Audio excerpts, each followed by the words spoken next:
18 months ago, I got married. Thank you, good night.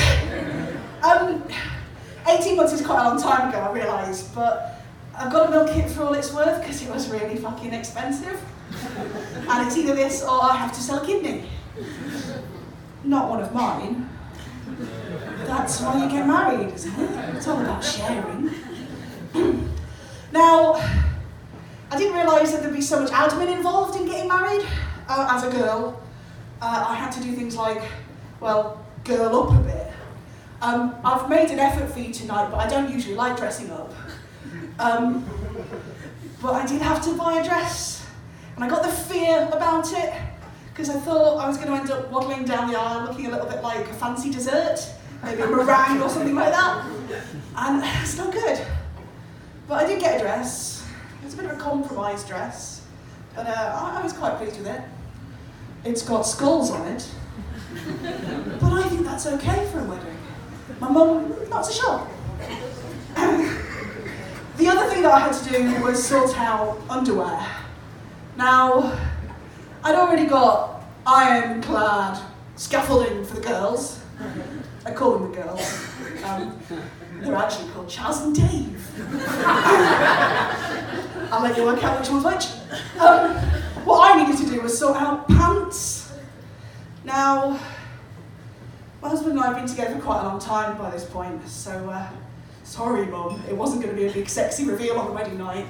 What we actually did was get shit-faced and pass out, which I believe is English wedding tradition, so it was good to keep that up. I needed to get practical pants.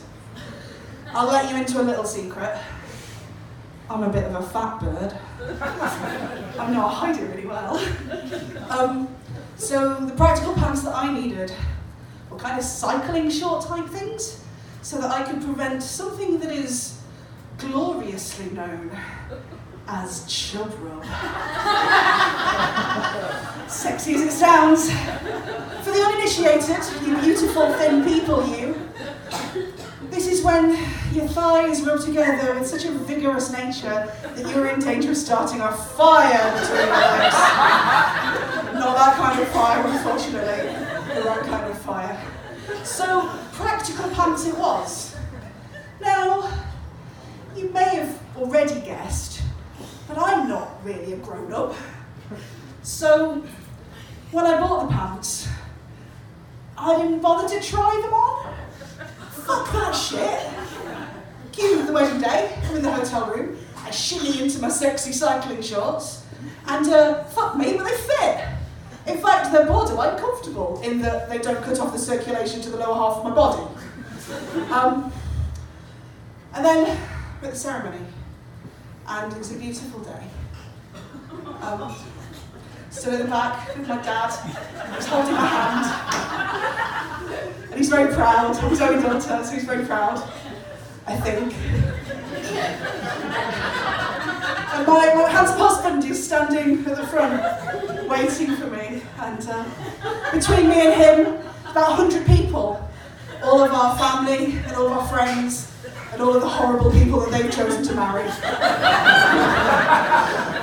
And the music started, a tear in my eye. We start walking forward, and with each step I take, my pants roll slightly further down my arse, until I'm standing at the front, about to make the most important vows of my life, and the only thing that's holding them up is hope.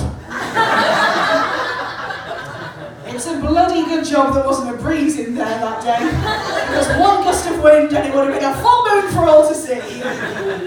Fortunately, we got through it, which I think is the attitude you're supposed to have about your wedding day. We went on honeymoon, and again, I'm a grown-up, so we went to Disney World. But we needed to escape the crowds for a day, because it gets a bit intense. So we went to the beach, my husband's laying out looking fit as. Aviator shades, a nice shirt, decent shorts, perspiring gently, glowing, you might say, looking like he belonged there. And then there's his wife, sitting next to him, sweating, crispy fried red face for the sun, wearing a Velociraptor t-shirt and a baseball cap purchased from SeaWorld that looks like a shark.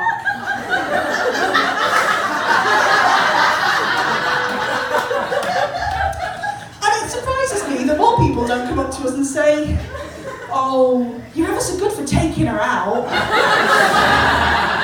Don't get me wrong, he's a weirdo as well, he just hides it well. The other night we were in bed, and it was a bit chilly. He was warming his knees on me, complaining about the fact that his knees are always cold.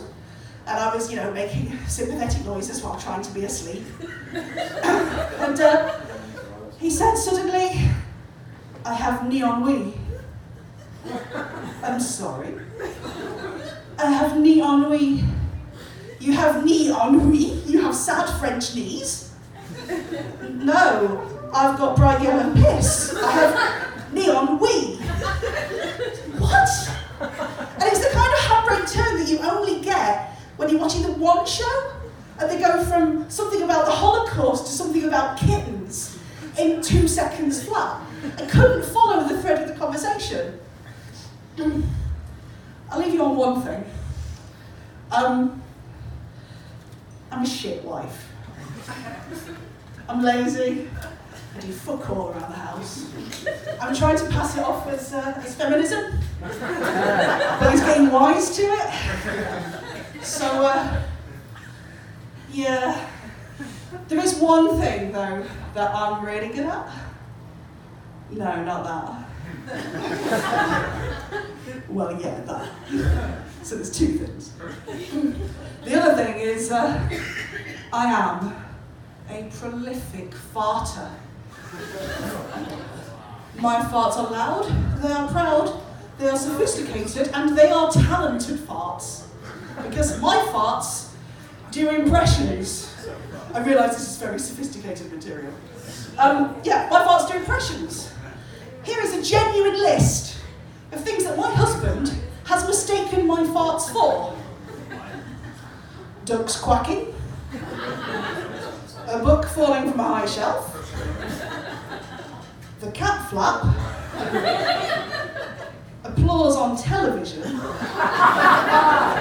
a sports bag being unzipped, distant fireworks, which I think is weirdly romantic, but I don't know why.